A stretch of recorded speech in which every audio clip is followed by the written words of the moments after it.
안녕하십니까. 카이스트 신소행공학과 교수 홍승범입니다. 자, 앞에서 벡터 포텐셜 A가 도대체 왜 필요한가, 그리고 이것이 과연 진짜 장인가에 대한 논의를 좀 했었죠. 연관해서 양자역학과의 상관성에 대해서 말씀을 드렸었습니다. 자, 이번에는 단도직입적으로 이 벡터 포텐셜 A와 스칼라 일레로스태틱 포텐셜 파이가 어떻게 양자역학에 유용하게 쓰이는지를 설명드리도록 하겠습니다. 양자역학으로 가면 고전역학과 다르게 힘으로 모든 것을 설명하지 않고 모멘텀과 에너지, 그 두 가지로 우리가 설명을 하죠. 근데 이 모멘텀과 에너지로 우리가 설명을 할 때 전자기적인 효과를 우리가 부여하자면 A랑 파이가 반드시 들어가야 됩니다. 그 이유에 대해서는 지금 간단한 실험을 통해서 저희가 설명을 해보도록 하겠습니다. 오른쪽 아래에 있는 그 유명한 그림을 한번 보도록 하겠습니다. 슬릿이 두 개가 있죠. 즉 슬릿이 두 개가 있고, 그 슬릿이 두 개가 있었을 때 예를 들어서 파도를 우리가 치면 간섭 현상을 통해서 어떤 무늬가 나오는지를 배운 적이 있죠. 그게 고전역학에서 나왔을 겁니다.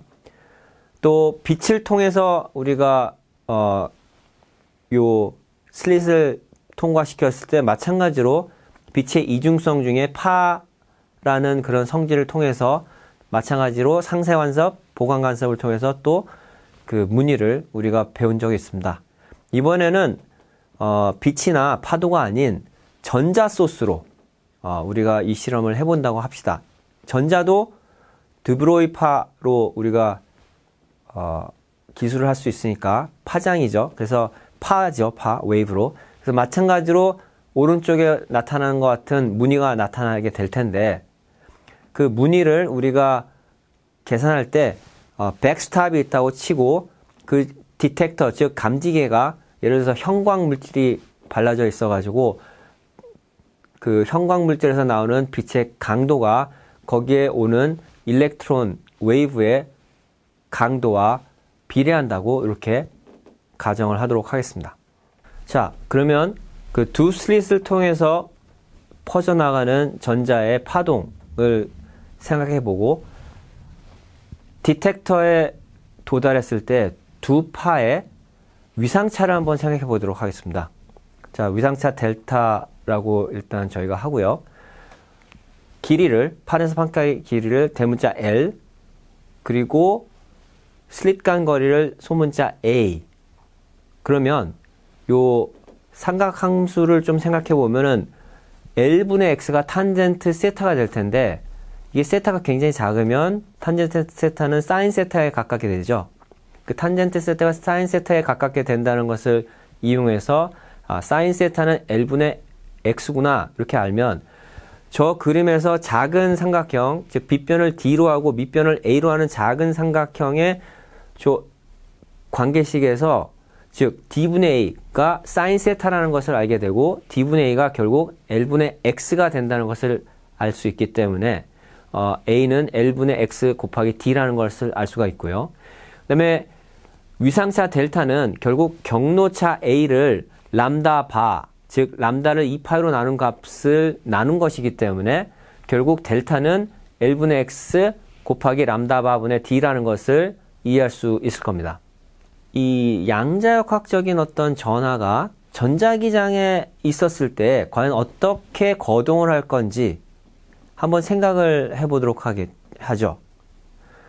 그래서 여기서 우리는 이 중요한 법칙을 하나 얘기를 하려고 하는데, 그 법칙이라는 것은 결국 양자역학적인 전하가 전자기장에 놓여 있었을 때 어떤 식으로 거동할 것이냐라는 것에 대해서 로렌츠 힘을 갖고 설명하는 것이 아니라 좀 다른 식을 갖고 한번 설명해 보도록 하겠습니다. 자, 양자역학에서는 뭐 어떤 일이 발생한다. 자, 고전역학에서는 어떤 일이 발생한다 그러면 뭐였죠? 입자의 위치와 속도였습니다. 그런데 양자역학에서는 파의 크기가 되겠죠. 파의 크기가 되겠고, 그래서 자기장이라는 그 장이 과연 그 파의 크기에 어떻게 영향을 줄 것인가에 대해서 더 논의하도록 하겠습니다. 따라서 입자가 어디에 있고 어떤 속도로 가고 있는지, 즉 어떤 식으로 가속이 되고 있는지에 대해서는 더 이상 생각을 하지 않도록 하겠습니다. 자, 그러면 파의 크기와 동일하게 또 중요한 게 뭡니까? 바로 그 파의 위상이 되겠습니다. 그래서 여기서 이제 법칙은, 자, 어떤 파의 크기와 또 위상이 있었을 때 그 파의 위상은 바로 전기 자기장의 존재 유무에 따라서 바뀔 수 있다. 경로에 따라 바뀔 수 있다. 요게 굉장히 중요한 법칙이 되겠고요. 아래 빨간색 박스에 있는 것처럼 자기장에 의해서 혹은 자기장인 효과에 의해서 바뀌는 위상은 h바 분의 q 곱하기 경로에 따라서 선적분하기를 a.ds가 된다. 이러한 법칙으로 저희가 로렌츠 힘의 법칙을 대체할 겁니다. 자, 한번 보겠습니다. 그러면 아까 우리가 두 개의 슬릿을 통해서 했던 실험과 이 법칙이 어떻게 맞물리는지를 조금 이따가 알려드릴 것이고요. 그럼 전기적인 효과에 대해서는 어떻게 생각할 수 있을까요? 전기장에 의해서 생기는 위상차는 마이너스 하바분의 q 적분하기를 정전기 포텐셜 파이를 dt에 대해서, 시간에 대해서 적분하면 그것이 위상 변이가 되겠습니다. 그래서 두 개, 즉 magnetic change in phase는 h바분의 q 적분하기를 a.ds, 전기적인 효과는 마이너스 h바분의 q 적분하기를 phi dt, 이 두 가지를 갖고 f는 q 곱하기 e 더하기 v 크로스 b라는 식을 대체할 예정입니다. 자, 요걸 어떻게 써먹을지 여러분들 잘 보세요. 자, 그러면 간섭 효과, 아까 말했던 슬릿이 두 개 있는 상태에서 전자파가 서로 한 점에서 만났을 때 위상과 크기가 어떻게 되는지를 이제 알아야 되는데, 여기서는 특히 위상에 대해서 집중을 할 겁니다. 왜냐하면 크기는 일정하기 때문에 결국 두 파의 크기를 결정하는 것은 위상이 되기 때문이죠. 자, 그러면 빨간 박스, 즉 빨간 선을 통해서 가는 전자의 파동은 어떻게 우리가 표현할 수 있냐면 phi1은 phi1, b는 0일 때 더하기 h바분의 q 1번 경로를 통한 a.ds가 되겠고, phi2는 phi2, b가 0일 때 더하기 h바분의 q 2번 경로를 통해서 a.ds를 적분한 게 되겠습니다. 자, 이렇게 적분한 거를 더하면 결국 우리가 위상을 알 수가 있는데, 어떻게 되냐면 어떻게 더해야 되죠? 위상은 차이기 때문에 한쪽은 마이너스를 해야 되겠죠? 즉 무슨 얘기냐면 1번 경로로 가고 2번 경로로 가고 하는 방향을 똑같이 하면 안 되고, 1번 경로가 왼쪽에서 오른쪽으로 갔다면 2번 경로는 오른쪽에서 왼쪽으로 가야 이게 하나의 위상차를 우리가 표현할 수가 있습니다. 그래서 이 두 개를 그와 같이 중첩을 시키면 결국 하나의 회로를 통해서 선적분하는 폐회로 선적분이기 때문에 그 적분할 기회에서 이 동그라미를 붙여서 폐곡선에 대한 선적분으로 우리가 바꿀 수가 있습니다. 그래서 델타는 델 b가 0일 때 h바분의 q 선적분하기를 1에서 2까지 a.ds가 되겠죠. 1에서 2까지 선적분하는 것이 되겠습니다. 이 공식은 우리가 전자가 자기장에 의해서 어떻게 그 거동이 바뀌는지를 그 파형의 크기를 통해서 알게 해주는 공식이 되겠습니다. 자, 그런데 이제 벡터 포텐셜 A를 우리 경로 차이에 의해서 생기는 위상을 설명하기 위해서 쓰기 전에 이 A의 임의성에 대해서 한번 생각해 볼 필요가 있습니다. 한번 기억해 보시면 벡터 포텐셜 A와 A'이 차이가 나는데 그 차이가 어떤 임의의 스칼라 펑션의 그레이디언트, 즉 델 파이 혹은 델 푸사이만큼만 차이 난다. 그러면 사실 같은 자기장을 주죠. 왜냐면 B는 델 크로스 A인데 델 크로스 델 푸사이는 항상 0이니까 사실 고전역학에서 혹은 고전 전자기학에서 같은 QB 크로스 B라는 힘을 주게 되게 돼서 사실 A를 써도 되고 A'을 써도 되는 그런 임의성이 있습니다. 자, 그러면 양자역학적인 효과에서도 마찬가지일까요? 라고 이제 물어볼 수가 있죠. 자, 그러면 아래 식에서 본 것처럼 선적분화기를 A'.ds는 A.ds와 델프사이.ds의 합인데 델프사이.ds, 즉 그레디언트의 패곡선을 따른 선적분은 항상 0이 되기 때문에 결국 마찬가지 임의성이 있다는 것을 여러분들이 알 수 있습니다. 다시 말해서 양자역학적인 효과에 있어서도 A나 A'이나 같은 위상 차이를 준다는 거죠. 자, 그러면 우리가 위상을 표시한 수식을 다시 한번 보도록 하겠습니다. 델은 델 B는 0 플러스 H바분의 Q 선적분화기를 1에서 2까지 A.ds가 될 텐데, 자, 이걸 잘 보면 우리가 스톡 이론을 이용해서 이 아래 적분식이 바로 1번과 2번 경로를 경계로 하는 면적을 통해서 나오는 자기장의 플럭스라는 것을 알 수가 있습니다. 그래서 델은 델 B는 0 플러스 H바분의 Q flux of B between 1 and 2, 즉 1과 2 경로를 사이를 두고 생각하는 면적에서의 자기장의 플럭스가 되겠죠. 자, 이걸 보면은 이 결과는 결국 B 필드에만 영향을 주고 따라서 벡터 포텐셜 A의 컬에만 의존하는 것을 알 수가 있죠.